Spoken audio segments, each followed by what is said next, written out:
Olá a todos. Hoje nós vamos dar prosseguimento à série 10 Mandamentos, parte 8, oitavo mandamento. Então vamos lá.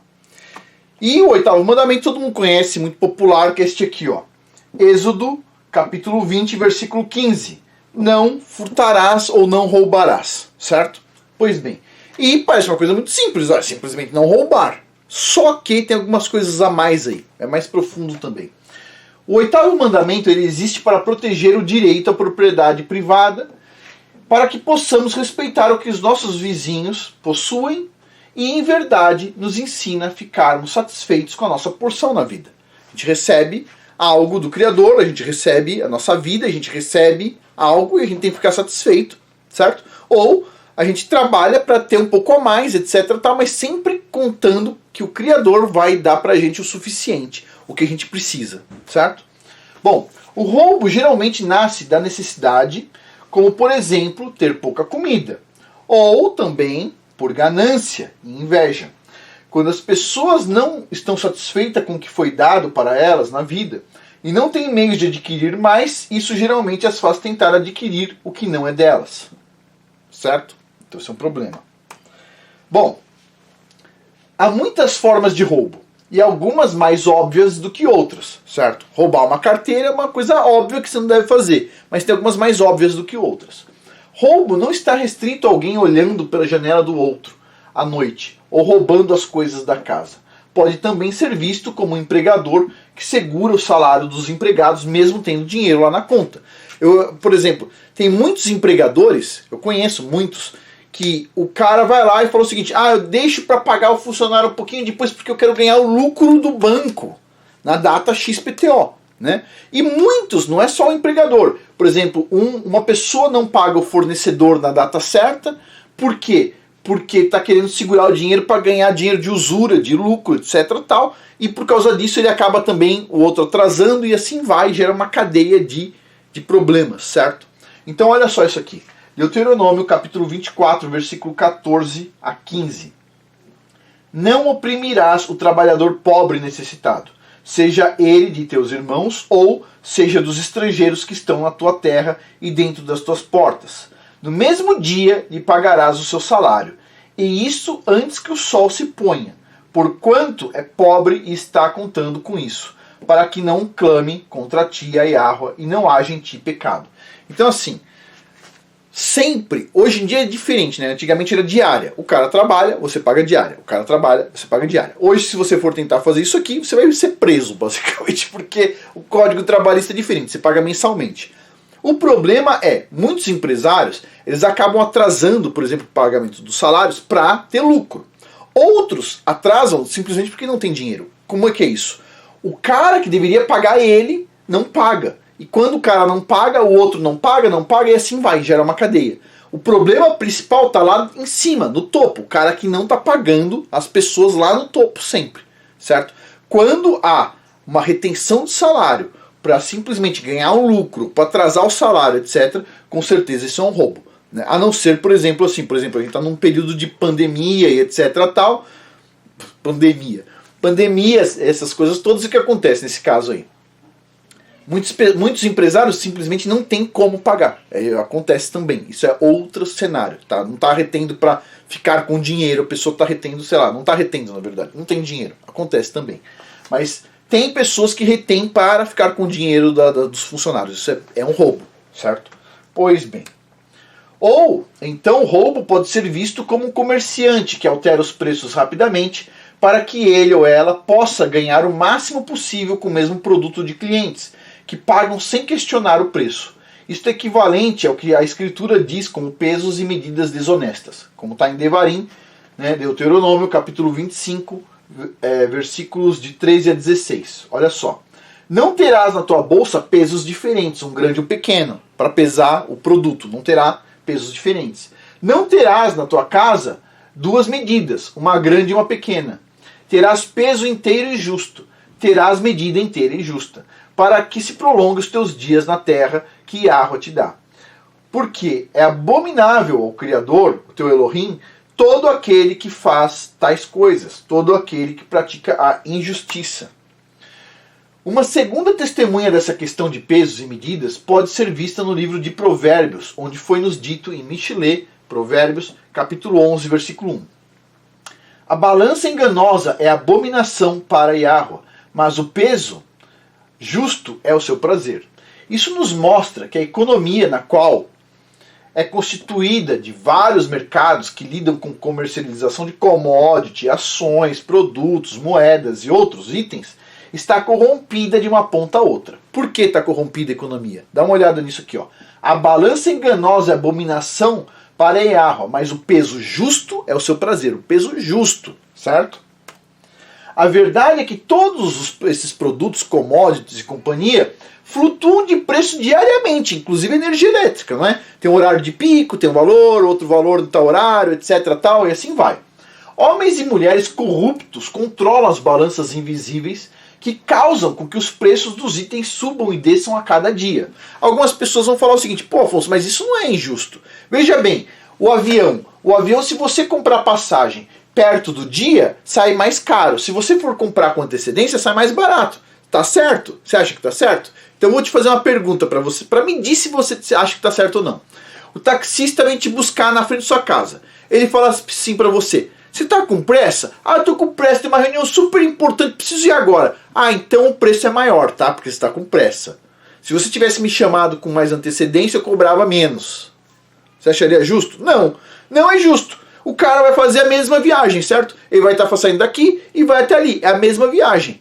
Ponto. Então, por que seria justo mudar os preços, né? Dessa forma como o pessoal faz? Todo dia está variando o preço. Sobe, desce, sobe, desce, sobe, desce. Tudo. Né? Na verdade, o pessoal faz isso para lucrar ao máximo. Lucrar ao máximo é ficar trocando os pesos e medidas todo dia. Isso é roubo também, certo? Pois bem. E Yahweh, como já vimos, detesta o uso dessas balanças desonestas. E os controladores por trás de cena mentem para o público continuamente para manter as aparências. Também a prosperidade e a fortuna das nações são adquiridas através, muitas vezes, de roubos e trapaças, como a gente pode ver em Miqueias, capítulo 6, versículos 10 a 12. Vamos lá. Porventura ainda há tesouros de malignidade na casa do ímpio? E a medida, o padrão de medir falsificado, que é maldito? Está na casa do ímpio. Poderia eu inocentar aquele que tem balanças adulteradas e fraudulentas e uma bolsa de pesos enganosos? Pois os ricos que vivem entre vós nas cidades estão cheios de violência. O seu povo é mentiroso e as suas línguas só falam enganos. Né? O pessoal vai lá, essas bolsas de valores, etc. Tal. Tudo, desculpe, meu ponto de vista, tudo isso aí é um engano. É um engano. Todo dia o valor sobe, desce, sobe, desce, sobe, desce. Para quê? Para todo mundo tentar tirar o máximo, sacar o máximo de dinheiro possível, certo? Bom, o 8º mandamento, assim como os outros, está atado a vários outros mandamentos, certo? Os mandamentos estão grudados um no outro, certo? Pois bem, como podemos ver, olha só, a quebra do 8º mandamento, em outras palavras, poderá automaticamente causar aquele que quebrou esse mandamento a quebrar mais e mais leis adicionais para encobrir a primeira quebra ou pecado. E a Ruxa ilustra bem isso em Yohanan, João, capítulo 10, versículo 10. O ladrão não vem senão para roubar, matar e destruir. Eu vim para que tenham vida e tenham em abundância. Uau! O ladrão ele vem para roubar, aí ele acaba matando também, acaba destruindo. Lembra no vídeo passado que a gente falou sobre o rei Davi? O rei Davi olhou a mulher do outro lá que não deveria, certo? Aí o cara foi lá e adulterou. Fez um adultério ali, certo? Depois de fazer o adultério, ainda engravidou a mulher no adultério. Depois disso, o que ele fez? Chamou o cara pra tentar, tipo assim, mentir pro cara pra disfarçar. Depois disso, ainda mandou o cara pra frente de batalha pra morrer. Morreu. Tipo assim, você percebe que uma coisa tá atrelada à outra, o cara faz um mal, aí pra tentar encobrir o mal ele faz outro, pra tentar encobrir o outro faz outro, e assim vai. Tipo assim, você quebra um mandamento, isso é tão grave que é capaz que você quebre outros tantos mandamentos juntos, percebe? Então assim, você tem que evitar ao máximo, quebrar o mandamento, porque tipo, quebrou o mandamento, você vai quebrar em série vários mandamentos. O rei Davi, alguém vai falar o seguinte: pô, Afonso, mas por que o rei Davi fez todo aquele negócio e ele não foi basicamente apedrejado, né? Coisa desse tipo. Primeiro que assim, tem várias considerações aí. Mas, um ponto é o seguinte, o que é uma pessoa ser apedrejada? É uma pessoa morrer, certo? A pessoa vai alguma pena de morte. O rei Davi, ele pagou bem caro por aquilo. Morreu um filho dele, certo? Morreu um filho dele e a família dele teve uma série de coisas ali por causa daquele problema. Quem tem dúvida sobre o último vídeo por causa dessa questão do rei Davi, tem a série 5 atributos, a gente falou sobre isso, sobre o rei Davi, certo? Nesse caso específico. Então assim, qual o problema? No caso, o rei Davi quebrou um mandamento, gerou vários problemas, depois ele se arrependeu, certo? Ainda assim, ele pagou caro, pagou com a vida de um filho, certo? E o que é pior para um pai? É perder a própria vida ou a vida de um filho? Pronto, tá aí sua resposta. Mas, então assim, ó, quando você quebra um mandamento, você vai acabar quebrando outros mandamentos. O ladrão, ó, segundo o Messias, não vem senão para roubar, aí acaba matando também, matar e destruir, certo? Pois bem. E Yahushua estava rodeado de 2 ladrões na cruz, certo? Um de cada lado. Do seu lado direito e esquerdo. Em Matitiarro, Mateus, capítulo 27, versículo 28, a gente tem o seguinte. 2 ladrões foram crucificados com ele, um à sua direita e outro à sua esquerda. A palavra grega usada para ladrão é lestes, Strong 3027, e significa ladrão, que rouba a céu aberto, tipicamente com uso de violência. Esse é o tipo de ladrão, certo? Lestes. Um ladrão que rouba a céu aberto com violência. Também chamado bandido, que faz saques e pilhagens de maneira inescrupulosa, explorando os mais vulneráveis sem incitar ao uso de violência. E essa palavra lestes é bem contrastante com outra palavra grega do Strong 2812, que é kleptes. Okay? O que é essa palavra kleptes? A palavra kleptes, ela se refere a um ladrão que rouba em segredo. Kleptes, o cara foi lá e afanou a carteira do cara sem perceber. É um kleptes, certo? É um ladrão que roubou sem usar violência, assim, de segredo. Foi de noite na casa do vizinho lá e roubou uma galinha. Esse é o kleptes, tá? O ladrão que roubou em segredo. Lestes é o ladrão que vai lá, passa a carteira aí, etc. Tal. São 2 tipos de ladrão, certo? Pois bem, então, kleptes, no qual se refere a um ladrão que rouba em segredo, com discrição em vez de fazer abertamente. Kleptes é a raiz da palavra kleptomania ou kleptomaníaco, que carrega o mesmo significado. E a palavra kleptes foi a palavra usada por Yahushua para descrever a sua segunda vinda, que será como um ladrão que aparece silenciosamente. Yahushua também usou ambas as palavras, lestes e kleptes, metaforicamente para descrever os falsos ensinos que viriam antes dele, em Yohanan, João, capítulo 10, versículo 8. Olha só. Todos quantos vieram antes de mim são ladrões e salteadores, mas as ovelhas não os ouviram. Certo?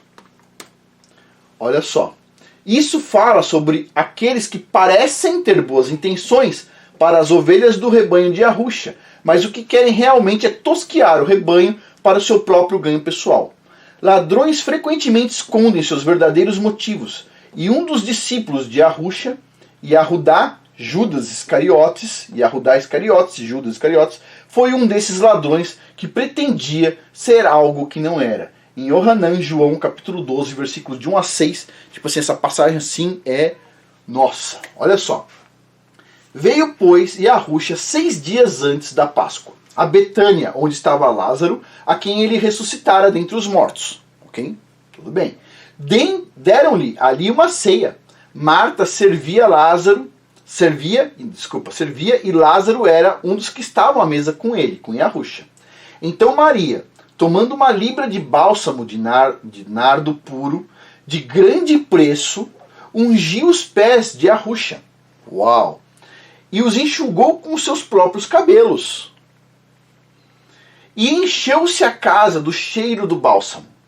Mas Judas Iscariotes, um dos discípulos, aquele que havia de trair, disse o seguinte, olha só Judas o que ele disse. Por que não se vendeu este bálsamo por 300 denários e não se deu aos pobres? Olha como Judas era bonzinho. Por que não se vendeu esse bálsamo e deu aos pobres o dinheiro? Ora, ele disse isto não porque tivesse cuidado dos pobres, mas porque ele era um ladrão e tendo a bolsa subtraía nela o que estava lá, o que era lançado. As pessoas colocavam dinheiro lá e ele, afanava. Ele era o Judas Iscariotes, ele já estava ali afanando, certo? Então o Messias vai receber ali um presente, né? E ele questiona, por que vocês não vendem isso? Põe aqui na minha bolsa que eu cuido. Judas Iscariotes. Por que vocês vão fazer isso? Nossa, eu podia vender isso e dar aos pobres. Põe aqui na minha bolsa que eu vou dar aos pobres ali. O cara é um ladrão, percebe? Tipo assim, continuando aqui. A natureza do ladrão é exatamente o oposto do que Yahweh deseja ver em nós. Um ladrão representa tudo que é contrário ao servo de Yahweh, particularmente ao que se refere ao coração. Lembre-se, a gente fala muito aqui sobre a questão do coração. O pecado, ele sai ali do coração, ele é criado no coração. A gente falou sobre isso na questão do não matarás. O homicida é aquele que tem a intenção no coração, mesmo ele não realizando. Tipo assim, ele não realizou porque ele tem medo de ir pra prisão depois. Pronto, ele não realizou. Ele queria muito, mas não realizou porque ele tinha medo de ir pra prisão. Ele não realizou por isso, por aquilo, mas ele queria. O fato dele querer muito no coração, mesmo ele não realizando, indica que ele vai ser julgado por aquilo. Que nem Esaú. Esaú queria matar muito Jacó. Só não matou porque o Criador deu um jeito ali pra, tipo assim, reter Esaú da vontade que ele ia fazer. Se não tivesse nenhuma providência divina ali, Esaú ia matar Jacó. Ponto. Então ele vai ser julgado, né, apropriadamente. Então assim, essas coisas vêm da onde? Do coração. Bom, o ladrão ele é egoísta, enquanto que o servo justo empresta e dá de graça. O ladrão é ingrato e cobiçoso, invejando as coisas do seu vizinho e nunca acha que tem o suficiente, enquanto que o servo justo está satisfeito com a porção que lhe pertence e é agradecido a Yahweh por tudo que possui. E essa lista só aumenta. Raptores, sequestradores, também são ladrões. E isto está coberto na Torá, onde em Shemot, Êxodo, capítulo 21, versículo 16. Olha só. Quem raptar alguém e o vender, ou for achado na sua mão, será morto. É essa a lei, segundo a Torá. Bom, em outras palavras, pessoas são posses também. Afonso, não gosta de ouvir isso. Pessoas não são posses, pessoas são pessoas. Não, pessoas são posses. Muito simples, a gente já vai ver. E isso é verdade para as crianças que você cuida, a esposa que você é casado, entre outras coisas. Também tudo isso é considerado como a parte do que o Criador te deu, certo? Pois bem, de fato, de acordo com a lei do dízimo, Yahweh considera pessoas como posses, assim como animais e produtos. Em Shemot e Êxodo, capítulo 3, versículo 2, diz o seguinte, consagra-me todos os primogênitos, todo o primeiro filho israelita que vem à luz me pertence. Todo o primeiro filho israelita que vem à luz me pertence. Não somente entre os seres humanos, mas também entre os animais. E aí, como pertence ao Criador, você tem lá uma lei para resgatar o primogênito, certo? Você tem um resgate primogênito. Hoje em dia, a gente não tem condição de fazer essas coisas porque a gente não tem mais, né? A gente não está mais na terra, basicamente, né? Israel. Bom, e é por isso que os levitas não têm herança. Olha só. Ou terras, como as outras 11 tribos. Porque de acordo com Devarim, Deuteronômio, capítulo 18, versículo 2, Yahweh é a herança deles. E os levitas devotam as suas vidas ao serviço de Yahweh. Eles são o dízimo coletivo de Israel. Em outras palavras, né? Agora sim, como dízimo, a lei provê instruções específicas a respeito disso em Vaikra, Levíticos, capítulo 27, versículo 30 a 32. Vamos lá. Então, vamos ver duas partes. Primeiro aqui em cima, sobre a questão dos levitas terem como herança o que o Criador vai dar para eles. Essa tribo não terá uma herança no meio dos seus irmãos. Não tem terra. Yahweh é sua herança, conforme lhes prometeu. Uau! Bom, próxima, aqui embaixo. Levíticos 27:30. Todos os dízimos da terra, tanto dos produtos das lavouras, como dos frutos das árvores, pertencem ao Criador. São, portanto, dedicados a Yahweh, ao Criador. Certo? Pois bem. O dízimo não tem nada a ver com dinheiro. Nunca teve, e nem agora, e nem nunca. Não tem a ver com dinheiro. Dízimo sempre envolveu coisas que podem ser cultivadas. Por exemplo, frutas, né? Ou coisas nascidas, como por exemplo ovelha, bezerro, primogênitos. E plantações do campo. Isso inclui produtos secundários que podem ser produzidos a partir disso, como por exemplo vinho, azeite, etc. E isso é exatamente o que nós vimos nos israelitas do passado retornando seu dízimo a Yahweh, da sua abundância, que é a porção dada a levitas, a herança de Yahweh. A gente pode ver em Divrei, Hayá, Bet, 2 Crônicas, capítulo 31, versículos de 4 a 6. Olha só que interessante. Além disso, ordenou ao povo que morava em Jerusalém que desse a porção pertencente aos sacerdotes e aos levitas, para que eles se dedicassem à lei de Yahweh. Logo que esta ordem se divulgou, os filhos de Israel trouxeram em abundância as primícias de trigo, mosto, azeite, mel e todo o produto do campo também trouxeram em abundância, o dízimo de tudo. Os filhos de Israel e de Judá, que habitavam nas cidades de Judá, também trouxeram o dízimo de bois e de ovelhas, e o dízimo das coisas dedicadas que foram consagradas a Yahweh, seu Elohim, e depositaram-nos em montões. Pois bem, vamos apenas fazer um parênteses aqui. Vocês entendem por que estamos agora discutindo dízimo nesse ponto, nesse mandamento? Vocês entendem? Olha só, pois se você se apossar de qualquer porção que não pertence a você, isso é roubo. Por isso, precisamos entender essa questão dos levitas e do dízimo.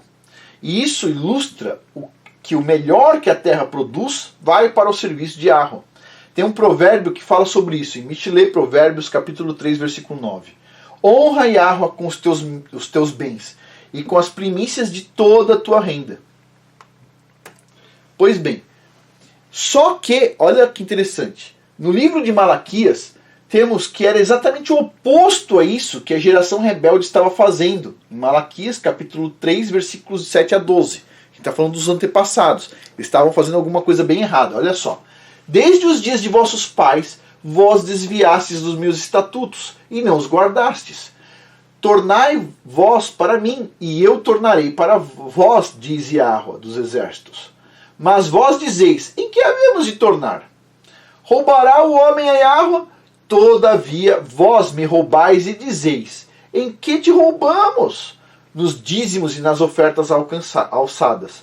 Vós sois amaldiçoados com a maldição, porque a mim me roubais, sim, vós, esta nação toda. Trazei todo o dízimo à casa do tesouro, para que haja mantimento na minha casa, e depois fazei prova de mim, dizia dos exércitos. Se eu não vos abrir as janelas dos céus, e não derramar sobre vós bênção que dela vos advenha, a maior abastança. Também por amor de vós reprovarei o devorador, e ele não destruirá os frutos da vossa terra, nem a vossa videira no campo. Lançará o teu fruto antes do tempo, pois Yahweh dos exércitos e todas as nações vos clamarão bem-aventurados, porque vós sereis uma terra deleitosa, diz Yahweh dos exércitos. Vem aqui, olha só. Uma das principais razões que Yah vê o seu dízimo como sendo roubado está demonstrado nessa passagem de Malaquias também. Olha só que interessante. O filho honra o pai, certo? O filho tem que honrar o pai, a gente já viu esse mandamento. E o servo ao seu amo, ok? Se eu, pois, sou pai, onde está a minha honra? Pô, se você honra seu pai, imagine o Criador, que é o seu pai verdadeiro, onde está a honra? E se eu sou seu amo, onde está o seu temor a mim? Diz o Criador.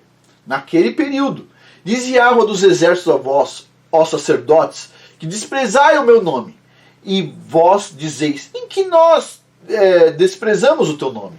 Aí diz assim, ó, ofereceis sobre o meu altar pão profano e dizeis, em que te havemos profanado? Os caras põem pão profano e diz, o que a gente tem profanado? Não, a gente não profanou nada.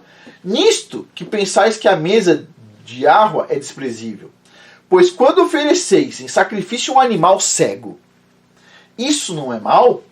E quando ofereceis um animal coxo ou doente, isso não é mal?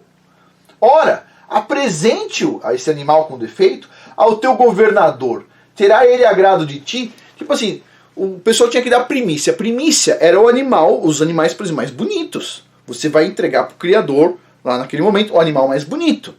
Pois bem, você tem um animal bonito. Mas aí você olha assim, aquele monte de animal bonito e fala, sabe uma coisa? Vai ser tudo queimado ali mesmo, né? Deixa eu pensar. Acho que vou levar um animal que está ali cego, né? Perdeu o olho ali na cerca. Vou levar um coxo. o cachorro mordeu, tá, vou levar esses animais aqui. Os caras chegavam lá com o animal cego, coxo. Então o criador diz assim, por acaso, se você pegar o animal coxo e levar para o governador, certo? O governador vai falar, nossa, que bom que você trouxe esse animal coxo, esse animal cego para mim. Será que se levar para um rei um animal cego, coxo, o rei vai ficar feliz? Não. Só que as pessoas pensam o seguinte, que o rei ou o governador ou o que for é mais importante do que o criador. Porque pro rei e pro governador, a pessoa se incomoda de ir lá fazer a contribuição que os caras pedem. Quando chega pro criador, o que aconteceu ali? Os caras estavam levando animal coxo. Tipo, levando, leva qualquer coisa aí, põe uma coisa só pra... ninguém vai ver, entendeu? Então assim, vamos lá, continuando aqui. E quando ofereceis o coxo ao doente, isso não é mal? Ora, apresente ao teu governador, terá ele agrado de ti? Ou aceitará ele a tua pessoa? Diz Yahweh dos exércitos.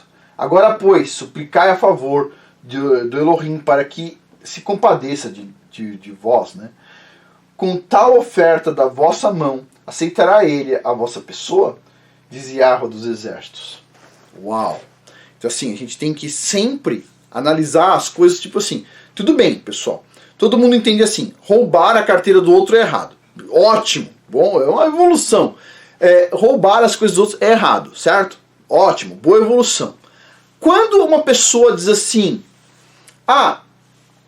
isso é meu, isso não é seu, isso não é roubo? Sendo isso do criador ou de qualquer outra pessoa, certo? Vamos pegar aqui mais exemplos. Até o final a gente chega em mais exemplos. Vamos lá. Entre vós houvesse até um que fechasse as portas para que não acendesse debalde o fogo do meu altar. Eu não tenho prazer em vós, diz Yahweh dos exércitos, nem aceitarei oferta da vossa mão. Mas desde o nascente do sol até o poente é grande entre as nações o meu nome. Em todo lugar se oferece ao meu nome incenso e oblação pura, porque o meu nome é grande entre as nações, diz Yahweh dos exércitos. Mas vós o profanais, quando dizeis, a mesa de Yahweh é profana, o seu produto, isto é, a sua comida é desprezível. Dizeis também, eis aqui, que canseira, e lançaste ao desprezo, diz Yahweh dos exércitos, e tendes trazido o que foi roubado, e o coxo, e o doente, assim trazeis a oferta. Aceitaria eu isso de vossa mão? Diz o Criador. Mas seja maldito o enganador, que tendo animal macho no teu rebanho, o vota e o sacrifica a Yahweh o que tem mácula, porque eu sou grande rei. E diz Yahweh dos exércitos, e o meu nome é temível entre as nações. Então a gente tem que se preocupar com que as pessoas, por exemplo, você não vai pegar nada de ninguém, é óbvio, certo? Isso é roubo. Você tem que pensar assim, indiretamente eu estou pegando algo de alguém por estar mantendo comigo.